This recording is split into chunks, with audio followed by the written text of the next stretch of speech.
and welcome to the CAFMA Connect. I'm your host, Fire Chief Scott Freitag, and with me today is my good friend and confidant, EMS Chief Doug Niemynski. Nice to be here, guys. Doug, I'm glad to have you, and I know this was kind of last minute because I've been out the last couple of weeks. We had the conference, and then for those who watch on YouTube as opposed to listening on one of the other podcast platforms, you might notice I have a contraption on my left arm from shoulder surgery. So everything was kind of last minute this week, being down for the memorial for Chief Jeff Bychura, who lost his life in the air attack plane crash recently, a friend and leader in the Arizona Fire Service. So as I was coming back up from Tucson yesterday, I'm like, oh no, we have to record the podcast, and Fetima's on vacation and Cody's gone. Who could I get? And I thought, oh, I know. We'll volunteer Doug. He volunteered me with other people around, so I had to say yes. Yeah, so. Exactly. But, I mean, for good reason, because there's a lot that we're working on right now, and we're trying to clarify some things as we work through some ambulance transport challenges. And you're kind of the lead on that as the EMS chief, you and I working together on it.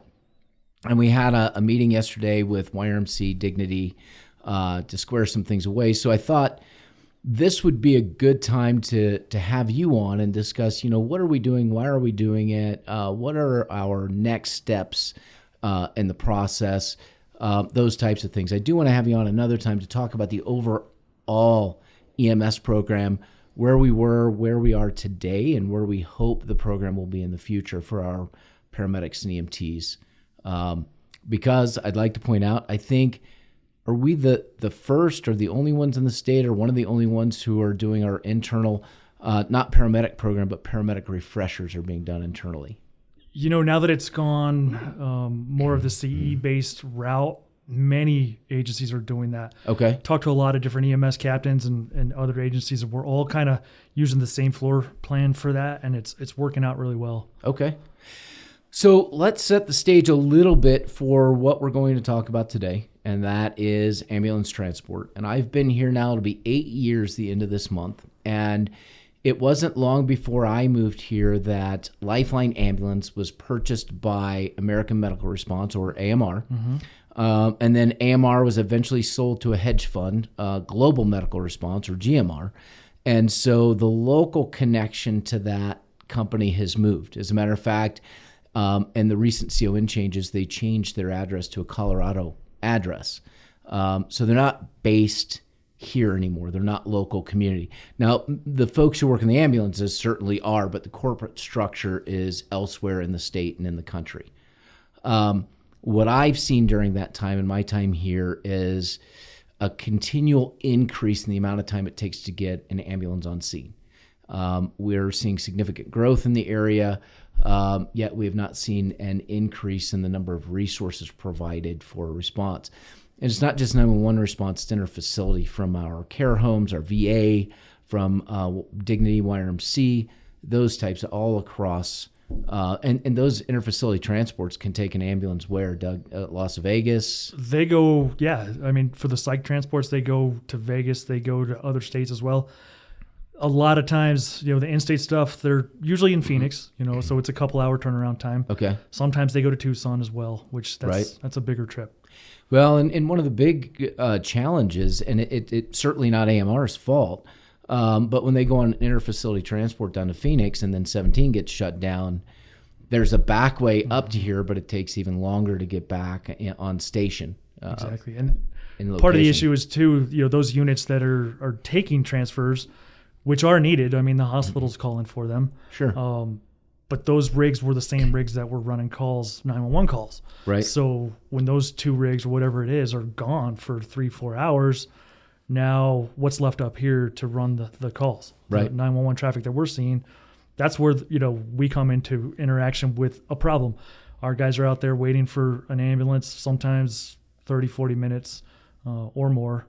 They're having to bring in rigs from other places to kind of fill those gaps. Yeah, and we're seeing more units up here from Phoenix or Wickenburg, areas that the medics coming up, and medics and EMTs aren't familiar with our area. They don't know our protocols. They're not part of our CAD system. All of that creates some challenges, but it's not it's not the fault of the people on the rig. And I'd just like to point out that for anybody listening, overall, we have a good relationship with the people on the street.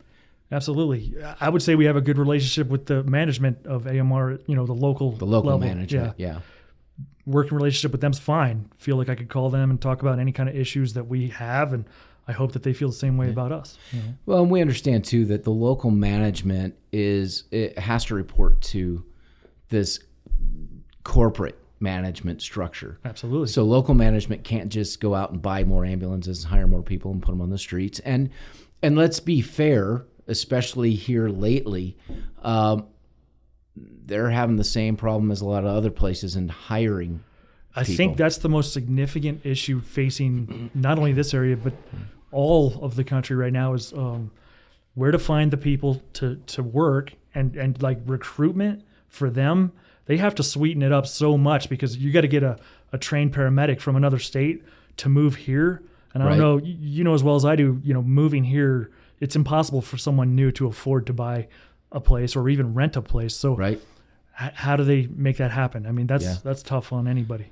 It is. And the other part of it is the working conditions as reported to us from AMR Lifeline employees are not the best. And we heard that yesterday from the hospital as they see paramedics come in that have been running a 48-hour shift and running constantly. Well, you and I both know that sleep deprivation is a problem. It creates a dangerous situation on the streets and roadways. It creates a concern with patient care when you're just up constantly for 48 hours. I have gotten some feedback from some of our crews recently, actually yesterday, about an incident where somebody was so tired that they were not, able to function on a scene correctly. So, that's obviously a big concern. We want to make sure everybody's getting the right care and everybody's able to make good decisions. So I know when I'm tired, I'm, probably not making the best decisions either. So. Oh, absolutely. So over the years, we've seen an increase, in response times, and let's talk about that. We are in what would be considered an urban suburban area if you look at Prescott Valley.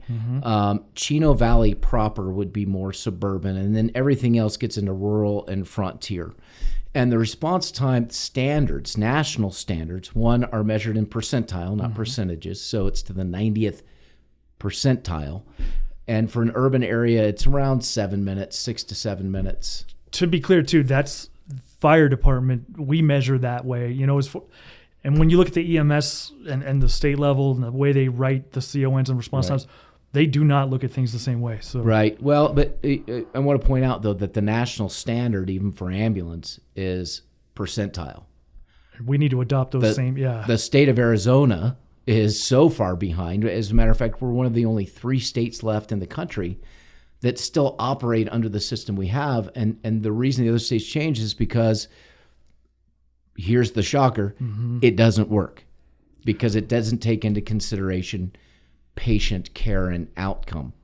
And if you're a company that can, so the CON 62 is the CON that covers our area, right? It's 9,000 square miles. And under the CON, they're allowed to average their response times over the entire 9,000 square miles. That's why it looks like there's not a problem. Right. When you average it out, all that data is hidden, in this aggregate number. You could almost not respond to a couple calls and you'd still make that number, So exactly. And they're measuring to the 80th percentage, not percentile, and it should be the 90th percentile. And they set a 15-minute response time to the 80th percentage. Well, for our type of area, our response should be between 6 and 7 minutes to the 90th percentile. So it's easy to hide that. The other part of this, and I'm not accusing AMR of anything nefarious, but we have seen them put some of their units on scene up to 5 to 8 minutes. This was in dispatch. It wasn't us who saw them put units on scene up to 5 to 8 minutes in advance of the unit actually being on scene. DHS, for their part, let's explain this. Our response times as a public entity are public record. Absolutely. So we have to be accountable to that, and we run based on percentiles. even though they're a response agency, because they're a private company, their response times are not public record. Mm-hmm. And so within the state of Arizona system, it's an honor system as far as reporting your response times. So when we went a couple of years ago, because we've been tracking data for 4 years now, we went to the state with all the reps from our area. That included the city of Prescott and their mayor, all the mayors from the communities we serve, county supervisors, attorneys. We descended on DHS and said, hey, we're not happy with this. We're not getting the service. And during the second meeting, they put a comparison of the response time data that you had provided Mm-hmm. and the response time data AMR provided. And the bureau chief at the time acknowledged there's a significant difference between CAFMA's reporting of what AMR is doing and AMR's reporting of what AMR is doing. And I was shocked to see that there would be a difference, but the state's response was, next slide. Mm-hmm. So it goes back to they're solely basing this on the honor system. They do not audit the response times. And when we turn in complaints or concerns, the state dismisses them right away, saying they're within their CON response times, even if it's 30 to 45 minutes to Starbucks on Glassford Hill, just an area a lot of people would know, right? So it's right in the heart of a densely populated area, and they say, no, 20, 30, 45 minutes is within their response time, and hours within their response time. The problem is it doesn't take into account patient care. I can understand it if it was more, a rare occasion. I mean, even for us, something could happen and we may have an extended response Sure. time to something in Prescott Valley. The issue I see occurring more often is that this isn't that rare. I mean, we've gotten hundreds of complaints in the last several years. I think it was over 600 last year, and then we're in the several hundreds right now, and we're only 6 months through the process. So we're tracking everything, 20 minutes or longer on a response time. Right. So we take a look at every single one of those calls and we file those. And it's not to I know that we're kind of crying wolf per se because there's so many and that they can't, look at everyone individually, and maybe that's where they're overwhelming the state. However, we're just trying to show that this isn't a rare occasion. This is something that we see every day, and that we're not making this stuff up. What Right. I mean? It's this is real. Well, and it's the level zeros. So when between us and Prescott, we're covering over 400 square miles of the Quad City area and over 150,000 residents, which is significant. So if you're a 911 operator, an ambulance transport provider, and you only have 4 or 5 ambulances for 150,000, and those are just residents that live here. That's not a weekend. Covering over 400 something square miles, that's not enough units. And then add interfacility into that and take 1 or 2 or 3 of the 4 and send them to Vegas or Phoenix. Well, now you have even less, and you end up with engines that are stuck on scenes with patients, sometimes critical, sometimes non-critical, for extended periods of time. And between us and Prescott, we have 16 engines rolling Monday through Thursday, and we have 15 Friday through Sunday. We can't just leave an engine sit on scene for 30, 40, 50, 60 minutes. We're too busy in this area. Well, it only takes the one, level 2 962 or a mass casualty call to strip it all. Even for us, we can only handle so much. Sure. Like in this area, we're stripped pretty quick. Couple of big calls and we're bare bones. So for them, it's even harder. Well, and look at the last few weeks. We've had 7 fatalities in motor vehicle crashes over the last few weeks that required multiple resources on scene. Mm-hmm. And sure, we can turn the ambulance around pretty quick and say, okay, the patient's deceased on scene. You can cancel and go. But it certainly highlights the issues within the system that there's just not enough. And when we call DHS and we say, hey, there's an issue here, right?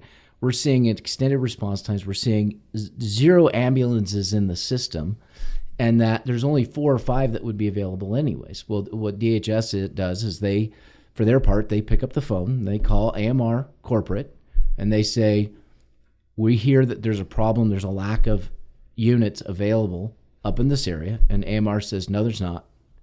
We have 11 units in the system, even though we can see on CAD that they don't. We can look on our maps, the ones that are hooked up to our system, so we know who's around. It's the problem is when they're bringing rigs from Phoenix, we can't see those on there. Right. The other day they had one running several calls in Prescott Valley, and they were out of Phoenix, and they did a good job, but definitely different running calls with them. You don't know them, they don't know our system, they don't know how to get around. It's a lot different. And our goal is to support them when they come up out of Phoenix. So if that means that one of our people needs to ride into the hospital with them to help them get to the hospital and navigate the first few into the ER system, we do that because that's a partnership. That's what we try to do. The other thing that we're seeing too is the move ups. So like moving up a rig from Wickenburg or from Williams or wherever they're coming from to backfill the gap here. You know? It's creating gaps there wherever they left, and you're hearing that from other fire chiefs. I am. Chief Timorowski is not happy whatsoever out of Wickenburg because he said they're moving the Wickenburg units up to try to help cover Prescott, but now he's waiting 45 minutes for units out of Glendale. And we're not the only ones seeing this. If you go up to Lake Havasu Fire Department's seeing the exact same problems we are. So they tried to pull units from Kingman and put them in Lake Havasu. Well, now Kingman is waiting for a unit out of Lake Havasu to respond to calls within Kingman. That's a long way to go. That's a long drive. So these issues are not just in our area. This is a statewide issue with some of the stuff. And so in the past, before we had rescues, and we'll talk about the rescues, what would happen is, especially if we had a critical patient or if the system was just completely down and we're like, we got to do something, we may put a patient in the engine and transport them to the hospital, which is not the best. That's not what we want to see happen. And I know that we've had critical patients that we've put in the back seat of their personal vehicle. Our medic is treated in the back while another member of our agency drove their vehicle because they were too critical to get up into the engine, and we had no way to transport them. Thankfully, that's been very, very rare. Even the engine transports have been rare. It has happened, but now that we have the rescues, that's a better way to go. Well, and that was one of the catalysts for getting the rescues was we're seeing an increase in the number of times that we're either stuck with a critical patient on scene, and to be quite honest and just open, we had 5 untoward outcomes within about an 8-month period because of lack of ambulance response. We did file 5 complaints on untoward outcomes, waiting to hear back about what the results of that investigation were. Still haven't heard, so couldn't tell you. It's been over 2 years that we've been pushing the Bureau of EMS under DHS and saying, hey, we have these 5 untoward outcomes. What have you done with them? And most recently, we were on a call, Chief Light and I, and they said, we see no outstanding complaints with you all. There's none outstanding. We've answered everything. And my response was, you have not answered the 5 most critical ones. Mm-hmm. I think they've had turnover at the state level because the emails that I send are not to the same folks anymore. So I think that whoever, when they left that position, probably dropped the ball in forwarding that kind of information up the chain. Well, and for our part, we've resent those numbers so they can go back that have the dates and the complaint numbers so that they can check them out for us and tell us what was the outcome, because one of those did result in a wrongful death suit for extended response time. So we have some of that. So what we did, I was talking to another fire department in the Valley, Sun City, and the chief there said, what we did when we had this problem before we had a CON was we bought a used rescue. Looks like an ambulance, but it's not. It's a rescue. It's a fire department piece of equipment that can do multitude of things, but if needed, it can transport a patient as well. Mm-hmm. And so Sun City Fire Department donated to us Rescue 1. I don't know what its number is today because we've redone it. And then Mare Fire had donated, or we in trade for some training, we had received one of their older units sometime before that, and we pushed it into service as Rescue 2. Correct. And what happens typically is we have a minimum 3-person staffing on the engine. If we have to run the transport, we'll pull one person off the engine, put them on the rescue, and then the engine responds with them. And if we have to transport, we can. Other engines can call for the rescue, which they've done. But that worked fairly well. And we've transported in the last, how long? Was it a year, you said? So yeah, in the last year, we're up into the 35 mark. In the last month, it's 17. So significant over the last month increase in the number of times that we've had to transport patients in rescues, not ambulances. Correct. And there is a difference. Ambulances are subject to Title 36, and Title 36 is for those entities that are running an ambulance service that have a CON. Certificated ambulance, yeah. Right, certificated ambulance. We have rescues. We do not have a certificated ambulance service. We're not running an ambulance service. Nope. We're using fire department equipment that can be used to transport should it be necessary. More recently, Mesa Fire, because there were some issues, some maintenance things, we needed to pull our rigs out of service, but it was getting so busy we couldn't. They needed some work. They were running, but they weren't fun to be in, I'll tell you that. Right. And that's not where we want to be. That's not patient care priority one. I mean, other than the fact we're getting them to the hospital. So Mesa Fire Department loaned us a couple of, their ambulances if they're in Mesa's jurisdiction. So they're considered ambulances at certificated ambulance on Mesa's CON, but they're only ambulances if they're operating within Mesa or a surrounding jurisdiction with whom Mesa has a backup agreement. Once those units come up here, they're no longer certificated ambulances in the state because we're not running an ambulance service. It just goes into a rescue status that can be, again, used for multitude of different things. So if you see them running around town, they say Mesa Fire, but it's our folks. I think it makes a point, though, to the community that there's a problem. I think it demonstrates kind of how this community works together. And even with Mesa, I mean, here they are donating a couple of rigs for us to use, and they're very nice rigs. Even though they're like 10 years old, they're well taken care of. They only have like 22,000 miles on them. So our guys really appreciate that, and being able to use those has been a godsend. Well, the working relationship across the state between the fire departments, especially in regard to transport, because again, it's been a statewide issue. I mean, if you look in the Valley, Mesa Fire Department has gone with their own CON and canceled their contract with AMR for failure to perform. Gilbert Fire Department went with their own CON and canceled AMR's contract for failure to perform. Many other agencies, I know Goodyear has a CON application submitted, and they had stopped using AMR and went with a company called Maricopa, the parent company's Priority Ambulance. And I think in the Valley, Priority Ambulance has taken most of the 911 contracts that AMR had because of failure to perform. So it's a problem statewide, but it's one that the state has been either unable or unwilling to address because of the structure, which is it's regulatory. We don't really look at this stuff. That's kind of why I prefer fire-based EMS. It's like we kind of hold ourselves to a standard that we want to do what's right for our community, and we want to meet the best possible response time model. Why do you think all these fire departments are doing it in the Valley? It's because it works better for them, know, and their citizens. And so, well, and the priority for fire-based EMS is patient care, and the priority for most for-profit private ambulance companies is profit. And we totally understand that. And that's why, as we look to drop a CON, we're not trying to pick up any inter-facility transports. All we're looking to do is supplement within the system so that it's a public-private partnership. We want to strengthen the whole system in our Quad City community. We would like to see a CON for Central Arizona Fire. We want to do 2 ambulances. I think that would get us, where we need to be, at least to start, and make sure that we can cover these gaps that we're seeing every day. Whether or not Priority, we know that Priority put a CON app in for up here. We don't know whether that will be successful or not. Would it help to have more rigs available? Absolutely.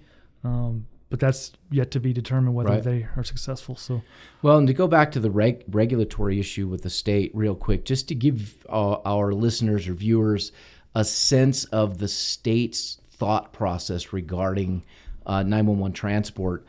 We were in a meeting, and Mesa Fire Department questioned a change in the rules regarding backup agreements. And Mesa asked, is your intent to nullify all the backup agreements between the ambulance, the fire departments in the valley that also run ambulances? And they said, well, what do you mean? And they said, well, for example, let me pose this question to you. If we have a critical patient fall on the Gilbert side of the line at the Gilbert Mesa line, and the closest Gilbert unit is out of the area, transporting to the hospital, so the next closest Gilbert unit's coming across town, but there's a Mesa unit across the street, right? So you have a critical patient, Gilbert side of the line, Gilbert unit's a little bit extended response time, Mesa unit within 2 blocks, who goes? And the response from the deputy bureau chief was, there are a lot of regulatory issues to consider when you ask that question. And I was floored by that. Yeah, because to us, it's an easy question to answer. It's do the right thing for the patient, which is send the closest unit, and that's how we operate our backup with fire trucks. Well, exactly, and that's the agreement that Mesa and Gilbert have, is to respond the Mesa unit, because critical patient, if you're 2 blocks away and I'm 10 minutes away, then take the Mesa unit, and Mesa can bill, and that it's all good. It works. It's a wash back and forth. The state has yet to really wrap their head around it. They can't understand, and they look at it solely as a regulatory issue, and not once. And we had conversations with them twice, because we went back with Mesa and had a follow-up conversation with the individuals involved. Not once did the Bureau of EMS bring up patient care. They were stuck on regulatory issues. The only folks talking about patient care were the first responders, the providers, the fire departments. We're saying, at what point do you focus on the patient care? To me, it just means we got to, get the statute changed to be common sense, like put the patient care right there first and foremost. And then. Oh, absolutely. And so that's where you get, when we reached out to Mesa and said, hey, you wouldn't happen to have a couple of units we could borrow, because we're kind of in a situation here. And they said, absolutely. It's because Mesa understands. Been there, done that. Yeah. Northwest Fire, same deal. And so when I met with Chief Bradley and during the conference in Glendale, he offered the use of 2 Northwest units so that we could bridge the gap, because Mesa said they could potentially have 2 additional that we could borrow in October. So, it's frustrating from our perspective to listen to the state talk about regulation as opposed to, well, patient care priority. That's and the hospitals. We talked to Dr. Lampy, our med control, the other day, and he's absolutely frustrated with the way the state is operating, because his primary goal is patient care is priority number 1. So we have these rescues. We're running these. We are picking up the slack, so to speak. Now, someone asked me today when we were in the engine bay, hey, aren't we supplementing for AMR Lifeline? We're supplementing the system for them. And the answer is, well, yeah, I guess we are. But if patient care is our number 1 priority, our focus is patient's critical, or there's no ambulances available, so we have no idea when somebody's going to show up. The priority is get the patient to the hospital. Well, yeah, and it's like, change the wording a little bit, supplementing the system with them, because that's what we're trying to do. Absolutely. We're offering these rescues as a means to get somebody to the hospital when they don't have any other means right now. I think we're working for the same goal. I mean, we're working with them. No, absolutely. And I talked to one of our battalion chiefs that worked last weekend, and I was explaining to him some of what the Bureau of EMS DHS has said to us, and he said, why don't they come up with and ride with me for a weekend when I'm playing air traffic controller from the BC vehicle, because we can't run our rescues into Prescott. And so the BCs are listening up, and they're trying to redirect. So, hey, we have a critical patient in CAFMA, but so does Prescott, or we have a patient and so does Prescott, and there's only 1 AMR unit. Well, divert the AMR unit to Prescott, and we'll use our rescue to transport our patient. And that way the system is better. We did that just the other day. And that's the position we're in. I mean, there's not really a lot of other opportunity. Now we're looking at some potential shifts in the way that we do this, because there are some rails. Again, we're not governed by Title 36. We're governed by Title 48. We've talked to our attorney. Everything's good. Other agencies in the state have done the same thing in the same way that we're doing it. But we're tying it up by creating a formal SOG as opposed to our guidance that we had created before. We also are working with Dignity YRMC so that we're all on the same page, because once this stuff's done, it goes to the hospital, it goes to AMR, it goes to DHS, it goes to all of our people. We know exactly what we're doing, why we're doing it, and when we're doing it. So there may be sometimes in the future where one of our engines stays on scene a little bit longer than they'd like with a non-critical patient, because AMR is not at level 0. It's just a little bit of an extended response time. And by little bit, we're saying 20 minutes Sure. To 30. The state's fine with an hour. We're not okay with that. We want to be able to respond to the next call as well. I think the one good thing about the new SOG that we're talking about is going to leave our rescue available if there's another critical call that happens, or an accident or something like that. You know, we're waiting for Lifeline to show up on this non-critical call. We can always man up our rescue and take it to the next needed call if the need occurs. However, we don't man those rescues every day, and we don't know when we're going to need them. It's every day something changes. It's like, oh man, there's no ambulance available today. What do we do? Can we man up the rescue? And the BCs are making that call kind of on the fly every day. We are not getting any heads up from Lifeline. I don't get a phone call saying, hey, we're low today. Can you guys help us out? Right. Maybe we could get there. I think that's something we need to work on. You know, it's typically their crews on the street telling us, and dispatch sees it on the CAD to CAD, but they can't see when there's a Phoenix or a Glendale or a Williams unit coming into the system. But we typically know where units are, and we can track it. So the BCs, if they're at level 0 more than once during the day, will typically call in one person to staff a rescue or 2 rescues to run for a minimum of a 12-hour shift, because it tends to slow down overnight and a little bit at times. I mean, we've had nights where we couldn't get rigs. And it goes back to patient care has to be the priority. And for the system to work, we can't just leave resources sitting on scene all day waiting for a transport unit. Absolutely. And the guys have appreciated the use of the rescues, especially the Mesa ones, because they're so nice compared to what we had been using. Right. We had a call, I think it was 2 days ago, where we dispatched Rescue 53 to Safeway, picked up a patient, took him to YMC East, and when available, and it was under like maybe 15 minutes total for the whole encounter. So freed up a unit. There was nothing else to send, obviously, from Lifeline at that point. And it just worked perfectly to supplement the system, and it kind of proved how well it can work. Yeah, and based on the way that we have it structured. Yeah. And so the offline direction from the hospital will look something like, if you have a critical patient and an extended response time, transport the patient and the rescue. If you have a non-critical patient, but Lifeline's at level 0, Lifeline AMR, just to be clear, because it's Lifeline AMR, AMR being the parent company, transport the patient. If there's if there are ambulances in the system, but it's an extended response time, so they're not at level 0, then you need to wait on scene. So we're working within our rails. For a stable patient. Right, for a stable patient. However, there is still some flexibility in that, because we don't consider an ambulance coming from Phoenix, Williams, or Wickenburg as part of the system. That's a 45-minute to an hour-long response time. That's a level 0.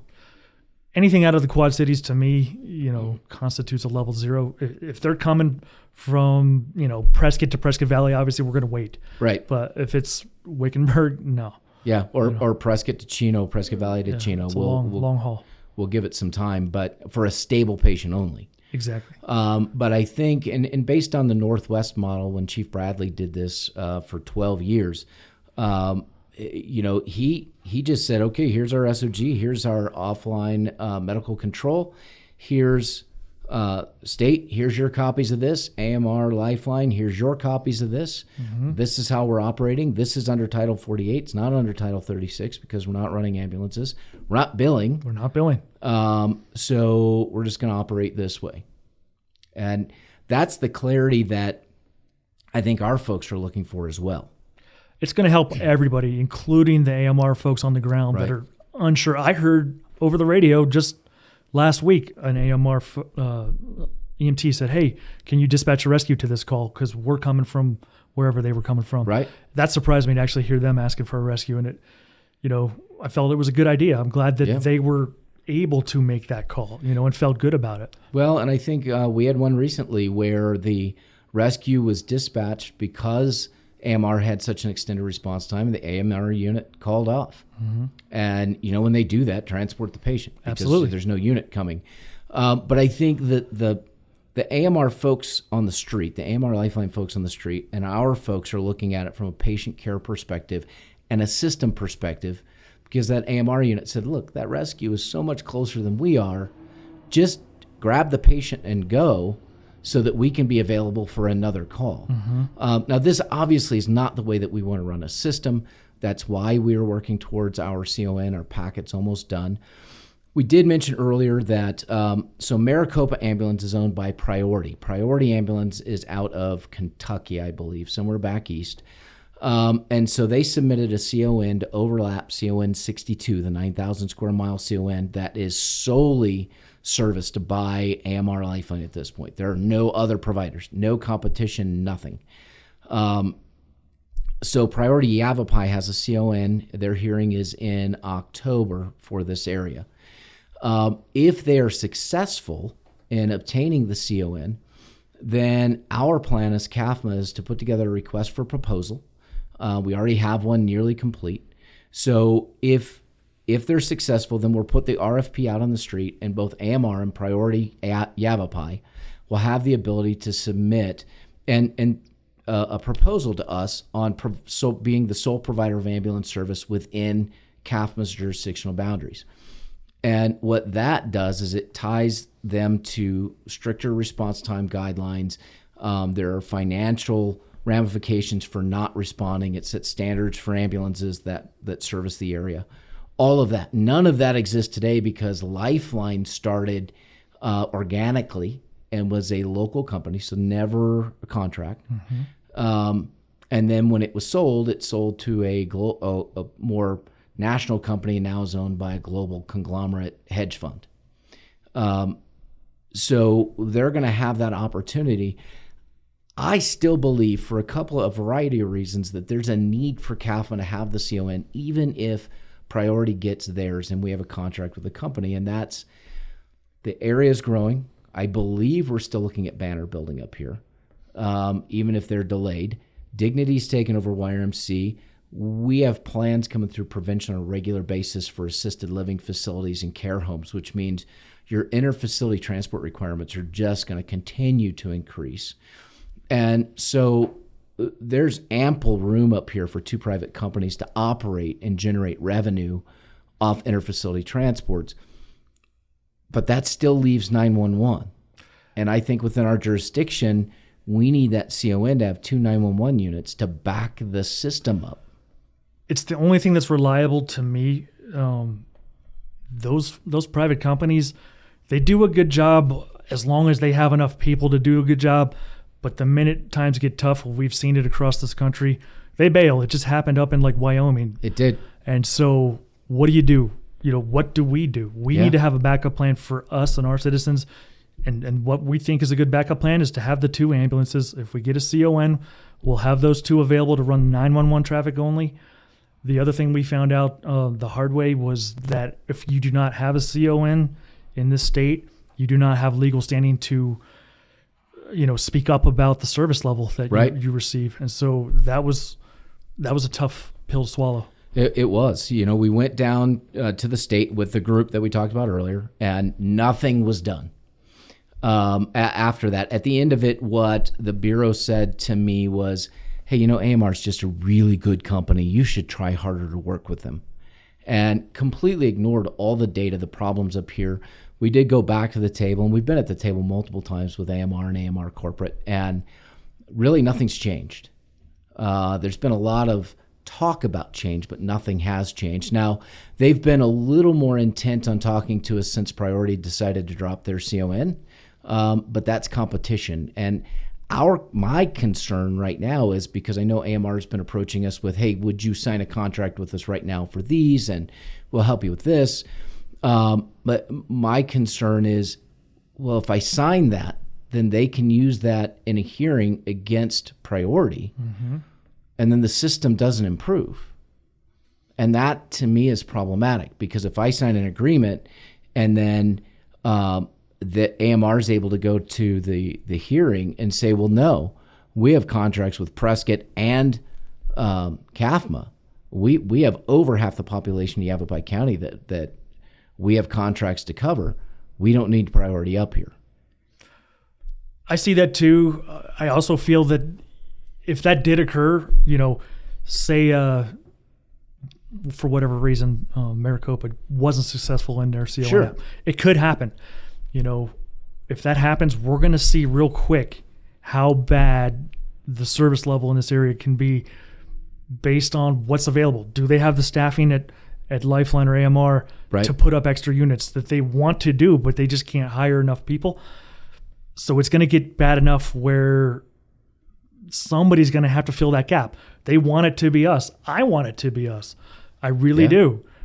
But I also feel the same way about the competition. I think competition, breeds excellence. You have to rise up, right? Yeah. And so there is the issue that no matter who's up here, we're all competing for the same pool of employees. We see that on a firefighter level as well. Okay, yeah, that's true, but it's going to happen no matter what we do. The only thing that I feel like we can control is ourselves. Right. And that's why I want a CON, so that we can control our own destiny. I'd love the help from anybody that wants to come up here and provide transport, but can't control that stuff. And it's not that we're shutting AMR Lifeline out. We've asked them now to send us a copy of it to look at, because if Priority is not successful in obtaining their CON, then I think we should entertain some sort of more strict agreement with AMR Lifeline at this point. The problem I see, and what you saw throughout the valley, is that the contracts with AMR, they were writing checks for the violations, but they weren't providing the service. And in one case in Scottsdale, it resulted in over $1 million lawsuit because AMR owed Scottsdale over $1 million. Now, they signed an agreement where they can't talk about it, but I can tell you the city of Scottsdale was not very happy with the business transaction that occurred there. Does that mean that you simply ignore or you blow off AMR Lifeline and say, no, we're not going to work with you at all? No, we can't do that. That's not what's best for the community. But I think you still seek our CON so that we can supplement the system and fill in those gaps as we continue to grow. And even if the system's functioning well, we have a seat at the table to help make changes and guide that system to grow the way it's right for the community. Right now, we don't have that seat at the table. No, not at all. As a matter of fact, that was the catalyst for the local elected officials and community leaders to support CAFMA looking at the CON, is because so we go to the state, nothing gets done. We ask if we can file as interveners in their renewal CON process, and we're told yes at first, and then after we're like, okay, well, we'll intervene. Then we're told no. So then AMR Lifeline makes a move to change the response times, tighten them up a little bit within our jurisdiction. Well, the concern that the City of Prescott Chief Light had and myself was, hey, these response times still don't meet a national standard. They're not actually meeting the response times they're offering up, and it doesn't help our system. It hasn't changed anything. And so we filed as interveners in the hearing process. And I was shocked, Doug. I was in the court hearing, and we had to have a pre-hearing because of us as interveners. And the AG for the Bureau of EMS, DHS, at the state level argued that because we're not a CON holder, we have no standing. We have no voice in any of the process regarding services from transport agencies in our area. Not just CAFMA or Prescott, but Prescott Valley, Chino Valley, Dewey Humboldt, county supervisors. You have zero say in the transport services you receive, according to the Attorney General representing the Bureau of EMS. And the administrative law judge agreed with them and said, nope, they're out. You don't have a voice at the seat of the table. And what made me chuckle a little bit after the fact was the Attorney General argued that we aren't experts in response times. We don't understand response times and therefore shouldn't have a voice. And last I checked, the fire departments are measured by response times. Our performance is measured by response times, not just measured by response times, but measured by national standards for response times, something that the state clearly doesn't understand because they haven't implemented. And it was 1999, the Auditor General of the state of Arizona wrote a report on DHS and said, your CON system has failed. You're not meeting your objective to ensure quality care across the state of Arizona. You have a problem. This system needs to be revamped. And the private company lobbyists were able to kind of waylay that, put it off to the side. So since a very critical 1999 report by the Auditor General to 2021, no changes have been made. That's widely problematic, and I think just reeks of people not wanting to do the hard steps to make the system better at the state level. Right. Talking with the lawmakers and whatnot. Well, I don't think, and I'm not trying to be overly critical of the Bureau or the Bureau of EMS under DHS, but I don't know of anyone in there that has any real experience as a paramedic or EMT or any type of responder. It's more bureaucratic and administrative. So when they look at things, they look at it through a window of bureaucrat and regulatory. And I think that's where we lose some of that patient care as the number one priority. One, it's not the statute and the rules aren't written that way. Number two, it doesn't appear that you really have the experience. And that's where I was, when I heard the Attorney General say that Chief Light and I, or our organizations have no idea about response time standards, I was shocked because Prescott just received their accreditation a year or two ago. They're nationally accredited, which looks at response times standards of cover, right? Those are things that we have to be experts in. Central Yavapai, prior to forming the fire authority, was accredited. The only reason we dropped the accreditation was to bring the authority together, and we're going for accreditation again, which shouldn't be a problem at all based on our standards and standard of cover we have developed. But all of that is based on, hey, what are our response times? Are we meeting national standards? How do we establish this? Do we need to adjust this here or that there? So to say that we don't have any expertise in standards is just dumbfounding to me. How? Again, it's just taking kind of the easy way out. Sure. Not dealing with the bigger issue at hand, just saying, well, you don't qualify. We don't need to listen to you. Makes their job a lot easier, not having to deal with us. And right. So that's when we realized we need to go for CON so that we have that voice. Yeah. And you guys deserve that voice, believe me. Yeah, and that's why we're doing this the other reason we're doing this podcast today, and I'm going to let the other political jurisdictions know that those folks that we're responsible for know that we put this together. And we're looking at some other avenues to get information out to the public and statewide. But you need to know.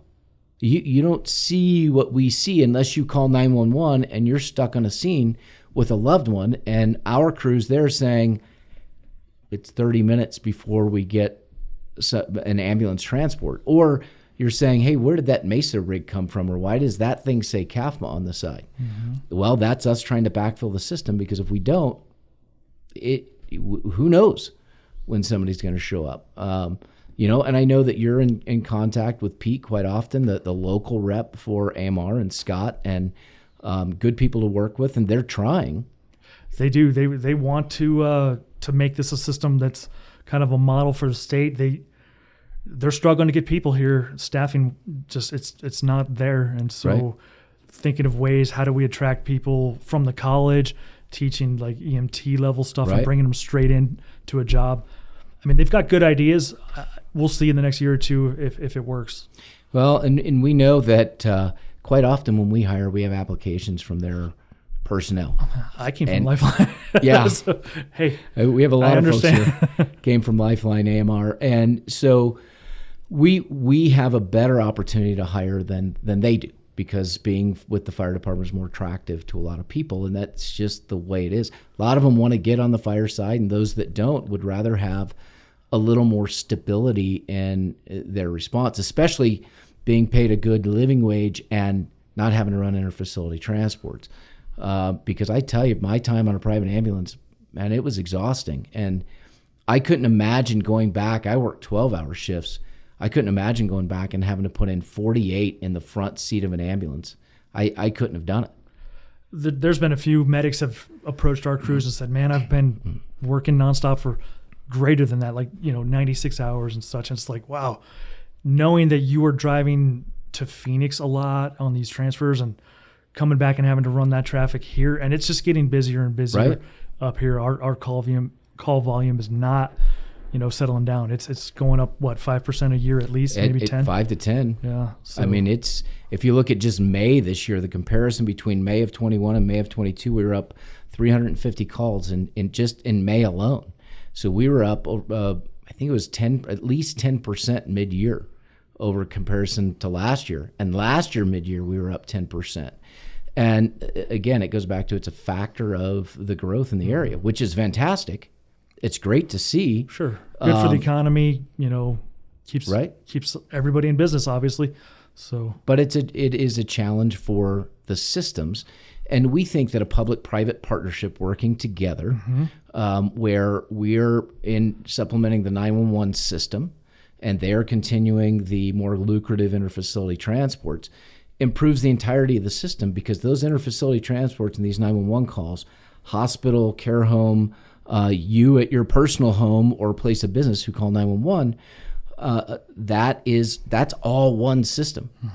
And that's one of the questions I had for the Bureau was, hey, if somebody tells you they have 10 units in the system, define the system for me. Is the system the 9,000 square mile CON? Because 10 units in 9,000 square miles is not so good. Is that 10 units in the Quad City area?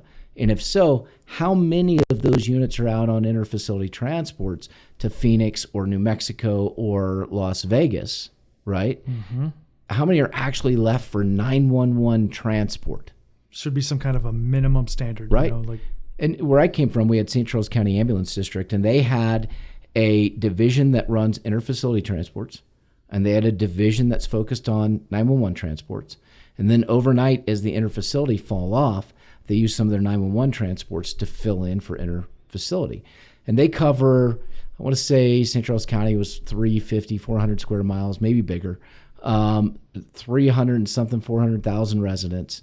And their response times were fantastic. Even out to the rural areas, they were beating the rural standard. And that was with a volunteer ambulance out there backed up by a 911 rig coming from a further distance.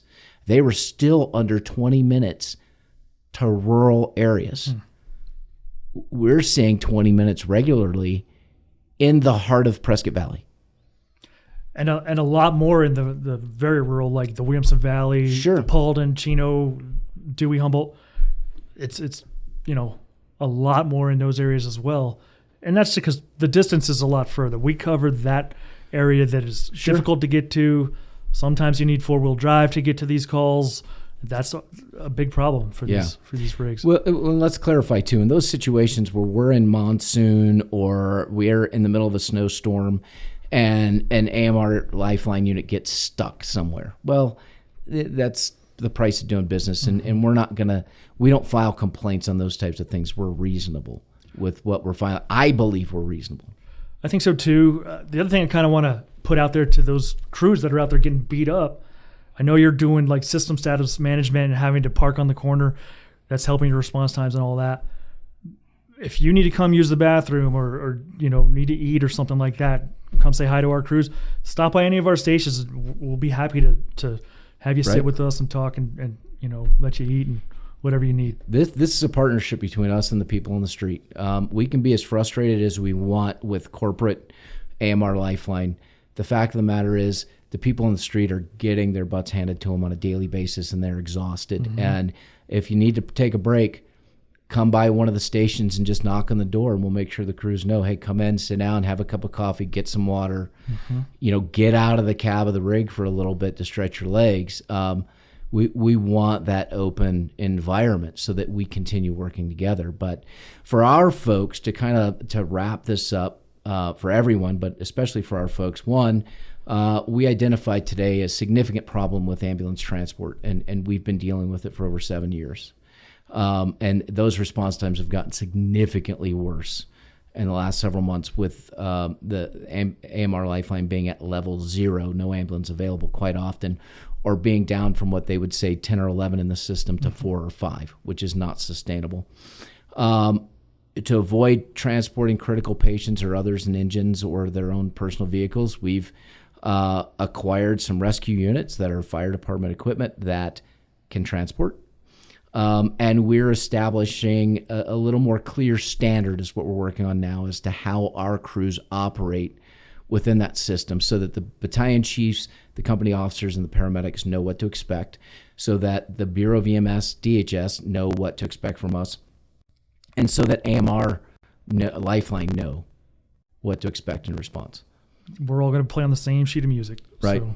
And our CON packet's almost done. It is. Hope to drop that in the next couple of months.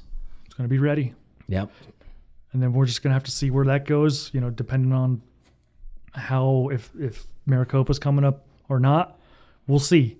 Right. It's all based on the need. And so if the state determines that there's still a need, that's what we need to have happen. And when we drop the CON, it can still take 12, 18, 24 months to get through the process. Absolutely. So it's not easy. Plus, we're going to have to fight a legal battle because they're going to intervene. So potentially, we're going to try to avoid that. But what we've experienced within the system is a significant failure, and the failure is a failure of the Bureau of EMS and DHS at the state level, regulatory and rules wise, and they're allowing AMR and others just to self-report where there's no public scrutiny or any audits of anything they're turning in, whether it's their cost reporting forms or their response times. So the system at the state level is just an absolute train wreck. And despite the 99 auditors report and complaints from around the state from fire department agencies, the state has failed to move, whether at the legislative level or within the Bureau or DHS, because my view of the Bureau, just like any other, like the way we work, hey, we see a problem. How do we make this better? How do we create something that makes this better, that we can follow regulation and make patient care the priority? They don't do that. None of that has been done from what I've seen in the time I've been here. Sounds like they're just understaffed and overworked and, need to find a way to help them to do the right thing as well. Well, and think about it. DHS is also responsible for care homes, and there have been significant failures in care homes because of a lack of oversight and response by DHS as a division of the state. The folks I interact with down there have been great as far as, if I have a question, I call them up. They're responsive to our needs. They try to help. The data manager, I'm on the phone with her all the time. Good person, does a lot of good work. So, I do want to at least give props to the folks that I work with down there to say, I feel your pain. I want you guys to do a great job, and, we want to work with you. Mm-hmm. If there's anything I can do to help this situation, let me know. I'm here for you. And I will say that at least through the Article 9 rules process, despite the regulatory versus patient care issue, they have tried to work with us on some of that and figure that out on the fire department side, but it's still dragging along, which I'm not a patient person, and I don't understand how this is not clear. But I do know, as part of the Article 9 Rules Committee that I sit on, I was unable to attend yesterday coming back from Tucson from Jeff's Memorial. But there were times where the Bureau kind of put some of the private companies in their place on some of the issues, and I think that's good.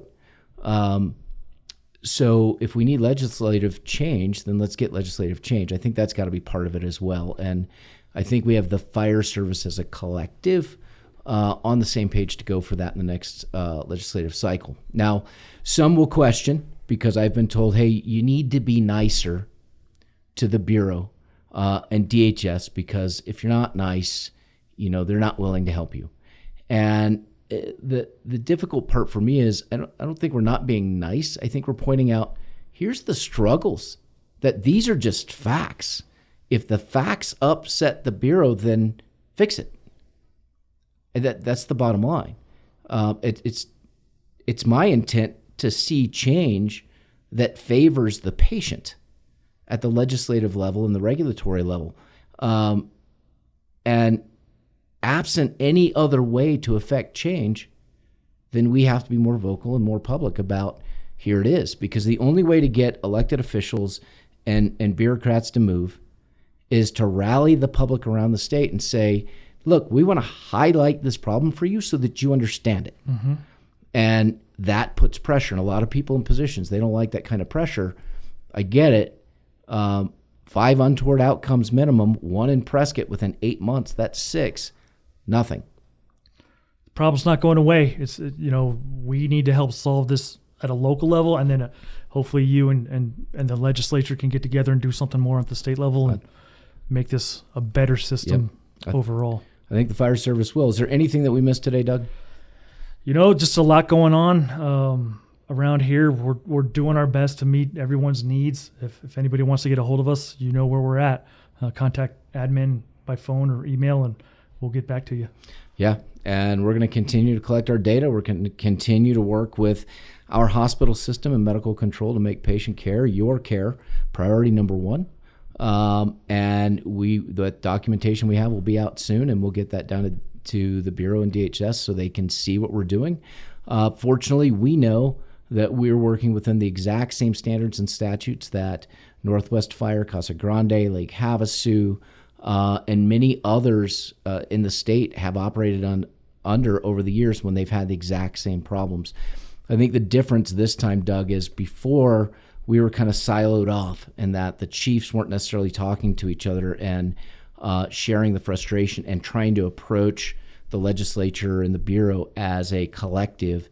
And the difference today is there's a more collaborative spirit there, saying, no, we recognize this as a problem across the whole state, and as a collective, we're going to come together and seek change. And that's the professional firefighters, the Arizona Fire Districts, the Arizona Fire Chiefs, the Arizona Fire Service Institute, Arizona Ambulance Association, everyone working together for the betterment of our communities and response.